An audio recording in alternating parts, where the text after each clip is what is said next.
जय श्री राधे, जय श्री कृष्णा, जय श्री हरदास। बोलो राधा रमण भगवान की जय, बोलो लड्डू गोपाल की जय हो। आपके सामने हमारे बड़े प्यारे सुंदर लड्डू गोपाल के आप दर्शन कर रहे हो। बहुत बहुत बधाई हो, बहुत बहुत शादीवाद आपके लिए। श्री जी की कृपा बनी रहे, लड्डू गोपाल की कृपा बनी रहे। हमें ये मनुष्य जन्म मिला है। तुलसीदास ने भी चौपाई में लिखा है कि बड़े भाग्य मानुष तन पावा, सुर दुर्लभ सब ग्रंथन गावा। बड़े भाग्य से मानव शरीर मिला है। मानव शरीर पा करके हमें भगवान का चिंतन करना चाहिए, भगवान का भजन करना चाहिए।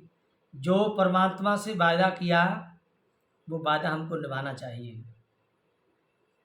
भक्ति करने से और ज्ञान की प्राप्ति होती है। जब ज्ञान होता है तो हृदय में वैराग्य होता है। जब वैराग्य हो जाता है तो फिर परमात्मा से मिलन और तारन भी होता है। इसलिए भक्ति तो हमको करनी पड़ेगी। भक्ति करने से ही हमें ठाकुर की शरण और ठाकुर की कृपा प्राप्त होती है। जैसे भगवान की भक्ति कैसे करनी चाहिए? निस्वार्थ भाव से भक्ति करनी चाहिए। ये छोटी सी कथा आती है कि दुर्योधन में और पांडवों में जब महाभारत का युद्ध होने की तैयारी हो रही थी तो दुर्योधन के साथ में भगवान की नारायणी सेना थी और पांडवों के साथ में भगवान द्वारकाधीश अकेले थे, मुरली मनोहर रास प्यारी। तो दुर्योधन विचार करता है क्यों न मैं भगवान कृष्ण को प्रसन्न करूं, द्वारकाधीश को प्रसन्न करूं। अगर वो मेरी शरण में आएंगे, मेरी तरफ आ जाएंगे तो महाभारत में मेरी विजय होगी। ये भाव लेके दुर्योधन भगवान के पास गया, भगवान का निमंत्रण किया। भगवान ने कहा ये तो बहुत ही अच्छी बात है, आप हमारा निमंत्रण लेके आए हो तो तुम्हारा निमंत्रण हमको स्वीकार है। भगवान ने निमंत्रण दुर्योधन का स्वीकार किया और कहा कि चलो हम आते हैं। दुर्योधन महलों में गया, भगवान के लिए 56 भोग बनवा रहा है। बड़े सुंदर सुंदर पकवान, आने की खुशी में कि आज द्वारकाधीश मेरे महलों में आएंगे, मैं उनका 56 भोग खिला करके प्रसन्न करूंगा। जब प्रसन्न होंगे तो मेरी तरफ हो जाएंगे तो महाभारत में मेरी विजय होगी। अब भगवान पांडवों की तरफ से दुर्योधन के 56 भोग पाने के लिए जा रहे हैं और साथ में शांति दूत भी बन के भगवान जा रहे हैं। दुर्योधन ने तो पहले से तैयारी कर रखी थी।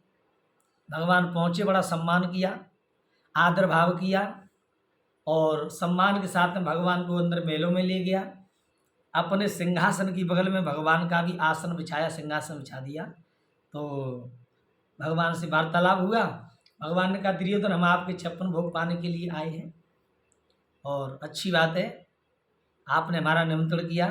तो भगवान ने एक बात कही कि दुर्योधन आप हमारे मित्र हो या सखा हो या प्रेमी हो। तो दुर्योधन कहता है प्रभु मैं तो तुम्हारा मित्र भी हूँ, सखा भी हूँ, प्रेमी हूँ।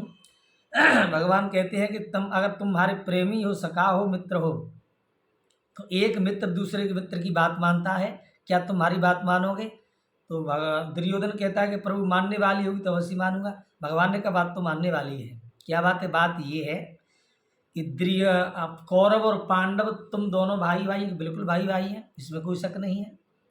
तो भगवान कहते हैं कि आधा राज्य तुम्हारा बनता है तो आधा राज्य पांडवों का भी बनता है। चलो ठीक है, आप आधा राज्य नहीं देना चाहते मत दो, हमारे कहने से तुम पांडवों को केवल 5 गांव भेंट कर दो, उसमें वो अपना गुजारा बसेरा कर लेंगे। तो दुर्योधन कहता है कि गोविंद आप तो 5 गांवों की कह रहे हो, मैं तो पांडवों को एक सुई की नोक की बराबर जमीन भी देने के लिए तैयार नहीं हूँ। आप तो 5 गांव की बात करते हो, मैं नहीं दूंगा। तो भगवान खड़े हो गए कि दुर्योधन तू हमारा कैसा मित्र है, कैसा प्रेमी, हमारी बात ही नहीं मानता है। तो भगवान ने वहाँ पर दुर्योधन के 56 भोगों का त्याग कर दिया है। भगवान कहते हैं कि प्रेम की बातें जमाने में निराली देखी, प्रेम में फूलती फलती डाली देखी, प्रेम ही दुश्मनी बरसों की मिटा देता है और प्रेम ही इंसान से इंसान को मिला देता है। कहत गुरु श्याम सुंदर के ध्यान धर के देख लो, प्रेम ही पत्थर को भगवान बना देता है। भगवान ने कहा कि दुर्योधन तेरे हृदय में कोई प्रेम नहीं। अरे जहाँ प्रेम होता है वहाँ तो परमात्मा की कृपा बरसती है, हैं? तेरे हृदय में कोई प्रेम नहीं। अरे प्रेम से मनुष्य और मनुष्य का मिलन होता है। प्रेम से फल फूलों में हम तो पानी देते हैं तो फल फल आते हैं वृक्षों से, और मेवा मिष्ठान उत्पन्न होते हैं, उससे हमारा जीवन चलता है। प्रेम से अगर प्रेम हो तो दुश्मनी वर्षों की खत्म हो जाती है, और प्रेम से लोग पत्थर की पूजा करते हैं तो पत्थर में भगवान प्रकट हो जाते हैं। लेकिन दुर्योधन तेरे हृदय में कोई प्रेम नहीं, और हम तुम्हारे 56 भोगों का त्याग करते हैं। भगवान ने दुर्योधन के 56 भोगों का त्याग कर दिया। क्यों? यहाँ पर केवल परमात्मा प्रेम का ही भूखा है, तेरे भाव का भूखा है, हैं? भगवान तो केवल भाव को ही पहचानते हैं। अगर सुंदर निर्मल भाव है तो भगवान तो कृपा जरूर करेंगे। तो भगवान 56 भोग त्याग करके विदुरानी के घर पर, विदुर जी के घर पर गए। तो उस समय मैया विदुरानी स्नान बना रही थी। भगवान ने गेट पे जाके आवाज़ लगाई, करी मैया ये गेट खोलो, मैं कन्हैया तेरे घर पर आयो हूँ। और जैसे ही मैया ने सुना कि मेरे लाला आयो, मेरे गोविंद आयो है, आहा, ऐसी परम भक्तानी थी भगवान की कि जैसे स्नान बना रही वैसे दौड़ पड़ी कि मेरो लाला आएगो, मेरो कन्हैया आएगो, मेरो गोविंद आएगो। और जैसा स्वरूप था, जैसा स्नान बना रही वैसे मैया दौड़ पड़ी है। और जा कर के मैया ने द्वार को खोला, सामने मुरली मनोहर भगवान खड़े हैं। तो भगवान ने देखा कि मैया को कितना सुंदर भाव है। अरे मैया तो वैसे ही दौड़ पड़ी जैसे स्नान बना रही वैसे ही। तो मैया दौड़ के भगवान को लेकर के मैया अंदर गई हैं, और जाकर के पीड़ा बिछाया, आसन लगाया। तो भगवान आसन पर बैठ गए और बोले, मैया मोको बड़ी जोर की भूख लगे है, लेकिन विदुर जी के घर में इतनी गरीबी थी कि सब्जी में नमक डालने के लिए भी नहीं था। तो मैया ने कहा, लाला अभी तुम बैठ जाओ, चाचा राशन लेने गए हैं तेरे, तुम्हारे आते ही होंगे, मैं तुम्हारा बाल भोग लगाऊंगी। तो मैया केला के फल लेके आती है, और केला के फल लेकर के भगवान को भोग लगाया था। जो गुदा गुदा था वो नीचे डाल दिया, और जो छिलका था वो भगवान को खिला रही है प्रेम मग्न होकर के। तो उन छिलकाओं को भगवान ठाकुर जी ऐसे खा रहे हैं जैसे मैया यशोदा माखन मिश्री को भोग लगा रही हो। इतने प्रेम से खा रहे हैं, इतने आनंद से खा रहे हैं। इतने में विदुर जी आ गए। विदुर जी ने देखा, रही पगली क्या कर रही है। मैया बोली, मैं तो गोविंद को भोग लगा रही हूँ। तो विदुर जी ने कहा, पागल ऐसे भोग लगावे। केला लेके विदुर जी ने गुदा गुदा तो भगवान को खिलाया, और छिलका नीचे डाल दिया। भगवान ने गुदा तो खा लिया, लेकिन भगवान मुस्करा गए, और मुस्करा करके कहती है कि चाचा जी, जो स्वाद मुझको छिलका में आ रहा हो वो तुम्हारे गुदा में नहीं आ रहा है। तब कहा कि भाव से छिलका लागत मीठो, और भाव बिना सब पावक फीको।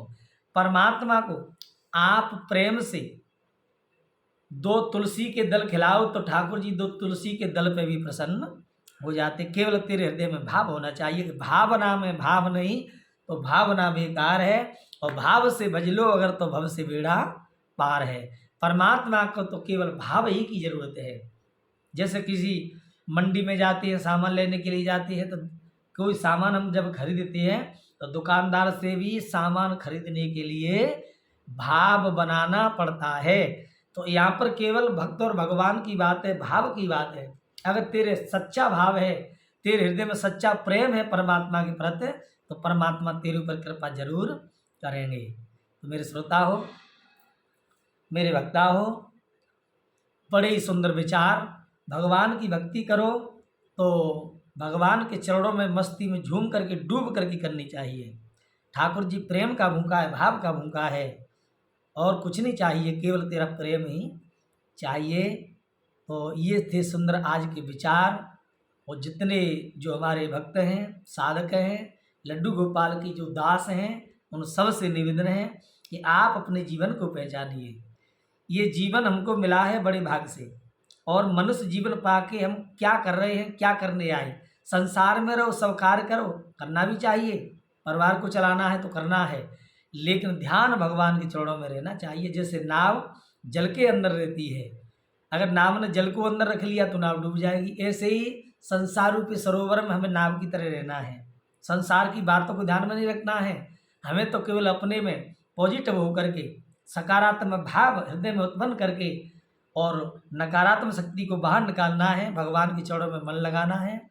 जब भगवान के चरणों में मन लगेगा तो तेरे अंदर जो नकारात्मक विचार हैं वो अपने आप निकल के बाहर हो जाएंगे और भक्ति भगवान की जागृत हो जाएगी, सकारात्मक भाव उत्पन्न होगा।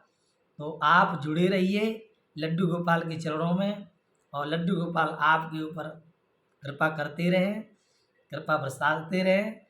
और बस वाणी को विराम देंगे। जय जय श्री राधे राधे, जय श्री कृष्णा, जय श्री राधे, जय जय श्री राधे राधे।